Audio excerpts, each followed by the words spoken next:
conversations and meetings and discussions often get a little bit sort of confused or messed up because we have a variety of different ways of speaking and listening, and sometimes we mistake one for the other and we get confused about what really is going on. For example, we can divide speaking into two kinds. There's talking, which is what you do with a friend over a beer or a cup of coffee. You just sort of have a stream of consciousness saying whatever pops into your mind.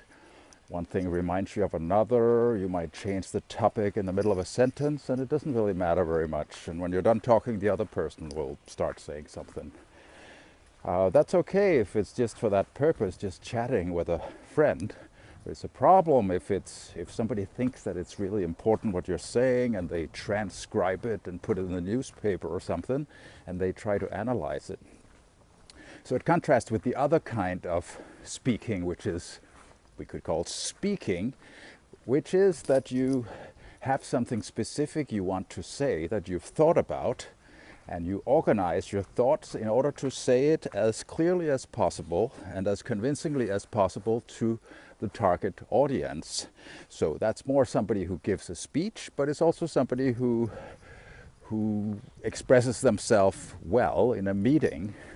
They're clear, they know what they're saying, and they say it quite well, and they don't say a lot of extra things. They just say it more directly. So again, if you take one for the other, if somebody tries to analyze what do you really mean when you're just chatting, that becomes a little bit of a problem. And the other possibility is that somebody does it the other way, like you actually have prepared your thoughts very well and organized them and found the best way of saying it, and somebody else thinks you're just talking, you're just saying whatever, so they'll just sort of respond with whatever. Becomes a little bit of a mess. The ideal would be that everybody would be speaking all the time, having clear thoughts that they express clearly. That's probably not going to happen, but at least we could be somewhat aware of what people are doing. The other end of it is how we listen. Some people listen just in order to know when it's time for them to speak, or they listen just long enough to catch some kind of keyword that triggers something for them, and then they start talking about something else. That's what you do when you're just chatting. Whereas other people will listen very carefully to try to understand what somebody's saying, where they're coming from, what do they really feel, what are they trying to convey. So ideally everybody would be doing that all the time, that you really wanted to understand the people you're listening to, and you're quiet and trying to sense what they're about.